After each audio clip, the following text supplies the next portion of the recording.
आवश्यकता ही आविष्कार की जननी है, ऐसा कुछ स्कूल में पढ़ा था। तब हवा में फुरफुर कर उड़ने वाला शक्तिमान रियल लगता था और ये सब बातें किताबी। बड़े हुए तो समझ आया कि किसी ने सोच समझकर ही लिखा है, और अब तो इस बात के प्रमाण भी नजर आने लगे हैं। किसी महामारी में शेक्सपियर ने किंग लियर लिख डाला था। इस साल पैंडेमिक भी कुछ ऐसे ही हालात लेकर आया, तो इस साल भी आविष्कार करने वाले निकले और अपने आसपास जो मिला जो दिखा उसी को यूज किया। फिल्में बना डाली, सीरीज बना डाली। किसने बनाई, उनमें कौन कौन है और उन्हें आप कहाँ देख सकते हैं, ये सब डिटेल्स हमारे साथ ही यमन ने आपके लिए तैयार कर ली है। नमस्ते, मेरा नाम है हर्षदा और आप देख रहे हैं मैटिनी शो का सेगमेंट स्पॉटलाइट। तो चलिए शुरू करते हैं।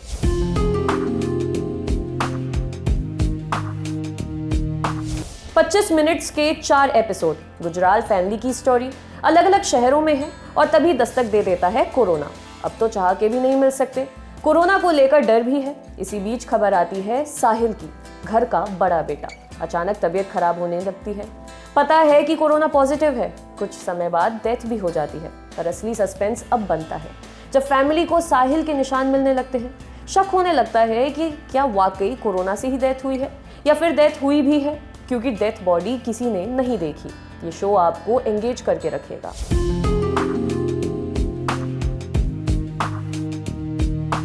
परमानेंट रूममेट्स वाले सुमित व्यास और निधि सिंह यहाँ भी एक कपल बने हैं, पर उस शो की तरह एक दूसरे के करीब आने के मौके नहीं ढूंढ रहे, बल्कि पीछा छुड़ाना चाहते हैं। इतना कि मामला कोर्ट तक पहुंच गया। जज साहब को लगा कि मामला सीरियस नहीं है, इसलिए केस वीडियो कॉन्फ्रेंसिंग पर निपटा लो। तभी शुरू होता है 10 कोर्ट सेशंस का सिलसिला। सामने आते हैं दोनों के वकील। कुब्रा बनी है सुमित के किरदार की लॉयर, वहीं गोपाल दत्त निधि के किरदार को रिप्रेजेंट कर रहे हैं। घर से पूरा केस चलता है। जाहिर है कॉमेडी ऑफ एरर्स होना तय है। कभी किसी बहस के बीच इंटरनेट अटकता है, तो कभी जज साहब की मम्मी पूछ बैठती हैं कि किससे बातें कर रहा है। इन्हीं सब हरकतों के साथ केस वर्डिक्ट तक पहुंचता है।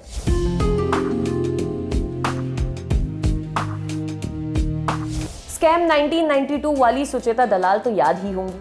उन्होंने ही ये शो लिखा, डायरेक्ट किया और यहाँ तक कि लीड रोल में भी हैं। तो शो शुरू होता है निशा से, एक सोशल मीडिया इन्फ्लुएंसर। 3 हफ्ते बाद शादी है।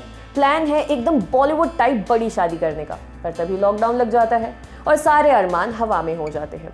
पर निशा भी ऐसे हार नहीं मानने वाली। सोचती हैं कि जब पूरी दुनिया वर्चुअल हो चुकी है तो शादी क्यों नहीं, और यहीं से उनकी वर्चुअल शादी की तैयारियां शुरू हो जाती हैं। कहानी को साथ लेते हुए शो ने एक और काम किया, पब्लिक सर्विस अनाउंसमेंट को पूरी जगह दी, जो उस समय की जरूरत थी।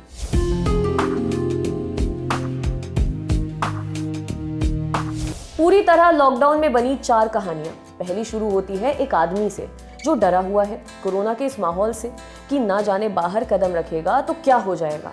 अपने इसी डर से जूझता है। दूसरी है एक यंग कपल की। एक रात के लिए मिले, पर क्या पता था कि ये रात 3 हफ्ते लंबी खिंच जाएगी, क्योंकि तभी से लॉकडाउन शुरू हो जाता है। 21 दिन साथ रहते हैं, एक दूसरे को झेलते हैं या खुश रहते हैं, ये देखने लायक है। तीसरी कहानी है एक डिलीवरी बॉय की। लॉकडाउन ने इन्हें भी अलग दुनिया दिखा दी। कहीं डिलीवरी करने गए तो सामने वाला मास्क की जगह वाटर कैन लगाए बैठा है, तो कहीं लिफ्ट को उंगली भर से छूना तक मना है। तब की कहानी जब लोगों में कोरोना को लेकर वाकई डर था, शायद थोड़ा जरूरत से ज्यादा। चौथी कहानी है एक ऑनलाइन शादी की, जहां सारी रस्में इंटरनेट पर हो रही हैं। दुल्हन की मेहंदी, संगीत वगैरह सब। खूब ड्रामे भी होते हैं। लास्ट में शादी हो पाती है या नहीं, ये फिल्म बताएगी।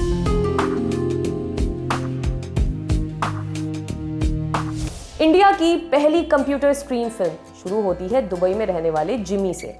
एक दिन डेटिंग ऐप पर अनु से मुलाकात होती है, बातें शुरू हो जाती हैं, जल्दी प्यार में भी पड़ जाता है। पर तभी अचानक अनु गायब हो जाती है बिना किसी साइन के।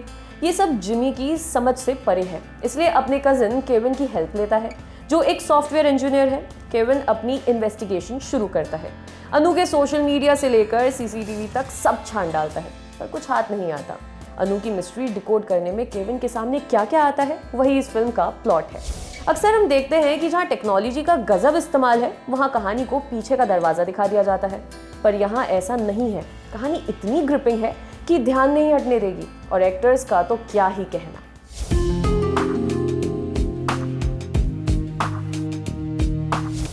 कोविड-19 और उससे उपजे असाधारण हालातों पर बनी 5 कहानियां। पहली कहानी है फ्यूचर की, जहां कोविड-19 नहीं कोविड-30 चल रहा है। वर्चुअल का जमाना है, यहाँ तक कि डेट भी। ऐसा ही एक डेट पर अहान मिलता है आयशा से। पहली नज़र में पसंद आ जाती है, लेकिन नहीं जानता कि आयशा एक वैक्सीन वॉरियर है और वो एक रजिस्टर्ड हाइपो। जब पता चलेगा तो क्या होने वाला है ये फिल्म बताएगी। दूसरी कहानी देविका की, जो एक फेमस मैगजीन की मालकिन है। मैगजीन का एडिटर उसका पति साहिल है। जनता कर्फ्यू लग चुका है। इस दौरान देविका लगातार सुसाइड करने की कोशिश कर रही है, पर इसकी वजह क्या है और क्या इसका साहिल से लेना देना है, ये फिल्म देखकर जानिए। तीसरी कहानी है अर्चना जी और प्रियंका की।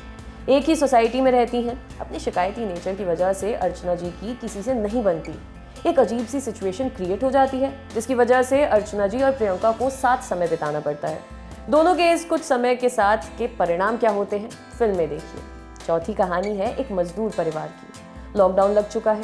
ये फैमिली मुंबई में फंस चुकी है। मकान मालिक ने निकाल दिया तो एक सैंपल फ्लैट में चुपचाप रह रहे हैं। राशन भी खत्म होने को है। वापस अपने गांव जाने का कोई साधन नहीं। ये समस्या कैसे सुलझेगी भी या नहीं, जवाब फिल्म में मिलेगा। आखिरी कहानी उमा एक सीनियर सिटीजन की है। अकेले रहती हैं। लॉकडाउन के दौरान एक दिन दवाइयाँ लेने निकल पड़ती हैं। रास्ते में मिलता है रफीक, एक ऑटो वाला। रफीक की भी इस कोरोना काल से कुछ शिकायतें हैं।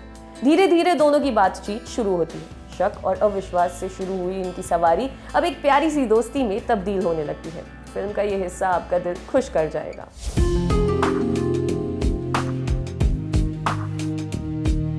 कोरोना जैसे अनिश्चित दौर में सेट उम्मीद भरी 5 कहानियां जो प्यार और नई शुरुआत करने में यकीन रखती हैं। पहली कहानी है राजीव और लक्ष्मी की। दोनों लगभग उम्र में 60 का आंकड़ा पार कर चुके हैं। एक दूसरे को चाहते हैं। इसी कारण लक्ष्मी 2 दिन के लिए जयराम के घर आकर ठहरती हैं, अपनी फैमिली को बिना बताए।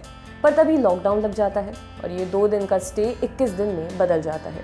इन्हीं 3 हफ्तों में पुराने दिनों के गलियारों में भी उतरने लगते हैं। इनके रिश्ते में क्या मोड़ आएगा और क्या होगा जब इनके परिवारों को इनके बारे में पता चलेगा, ये फिल्म देखकर जानेंगे। दूसरी कहानी एक दादा और पोती के रिश्ते की। दोनों में बिल्कुल नहीं बनती। तभी अचानक दादाजी की तबीयत बिगड़ जाती है, जिस वजह से पोती को ध्यान रखने आना पड़ता है। साथ समय बिताते हैं। पुरानी खटास पिघलती है या नहीं, यही आपको इस कहानी में पता चलेगा। तीसरी कहानी है एक माँ और 3 बेटियों की। हर साल ये बेटियां अपनी माँ का बर्थडे चाव से मनाती हैं, पर इस बार बात कुछ अलग है। इनकी माँ कोमा में है। घर में ऐसा माहौल और ऊपर से कोरोना। क्या इस फैमिली को फिर से हंसने खेलने या नॉर्मल फील करने का मौका मिलेगा?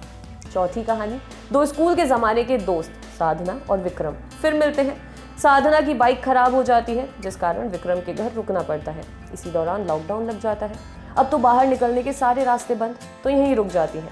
इसी स्टे के दौरान विक्रम को पता चलता है कि साधना कोकेन एडिक्ट है।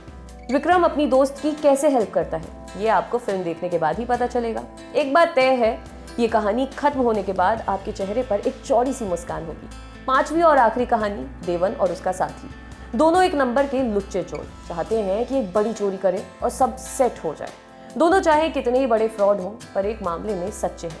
टीवी पर एक बाबा को फॉलो करते हैं। बाबा जो बोलते हैं ये लपेटते जाते हैं। आगे सपनों वाली बड़ी चोरी कर पाते हैं या नहीं, ये देखने लायक है। सारी कहानियों में से सबसे मजेदार यही कहानी है।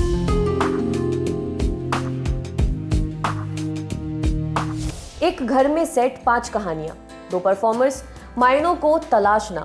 कैसे सभी की लाइफ में प्यार होते हुए भी सबकी उम्मीदें उससे अलग अलग हैं। रोहित रॉय और उनकी वाइफ मानसी ने ही ये सारे किरदार निभाए हैं। इनमें से कुछ कहानियां शायद आप प्रेडिक्ट भी कर लें, पर फिर भी इस कोशिश की तारीफ होनी चाहिए। लिमिटेड स्पेस में लिमिटेड किरदारों के साथ एक्सपेरिमेंट किया गया।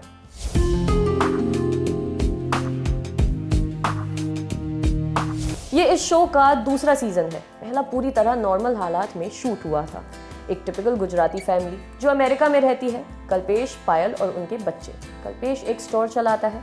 पायल ब्यूटी सैलून में अपना करियर बनाने की कोशिश में लगी है। इनका एक मजेदार सा रिलेटिव भी है, जिसका किरदार 3 इडियट्स वाले चतुर ने निभाया है। इन्हीं की डेली लाइफ पर शो की धुरी धूमती है। सेकेंड सीजन कोरोना काल में शूट करना पड़ा। यहाँ इनके एडवेंचर सिचुएशन के हिसाब से बदल रहे हैं। जैसे कल्पेश नई हॉबी सीखने लगता है, कुकिंग, सिंगिंग आदि। पायल अपने बिजनेस के प्लान बनाती है। मिडिल क्लास परिवारों में होने वाली रोज की खिटपिट पर बना है ये शो।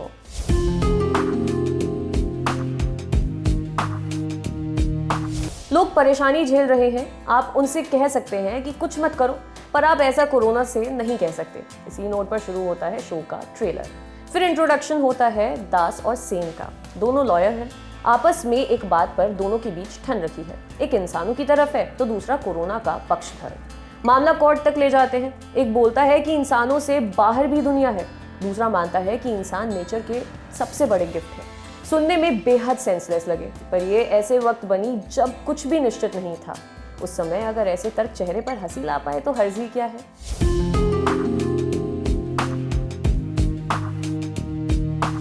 ये लीक से थोड़ा हटके है, क्योंकि यहाँ कॉमेडी या ड्रामा नहीं बल्कि थ्रिलर ट्राई किया गया है। एक वॉइस ओवर से शुरू होता है शो। बताता है कि शहर में कर्फ्यू लगा है, बाहर जंग छिड़ गई है, फिर कुछ दोस्तों से मिलवाता है। दुनिया के अलग अलग हिस्सों में बटे हैं, पर तभी इनको कनेक्ट करने वाली वारदात शुरू होती है, या फिर कहें वारदातें। एक एक कर ये अजीब ढंग से मरना शुरू हो जाते हैं। इतनी सारी सुसाइड्स भी एक साथ संभव नहीं, और अगर मर्डर है तो कौन कर रहा है, यही शो जानने की कोशिश करता है।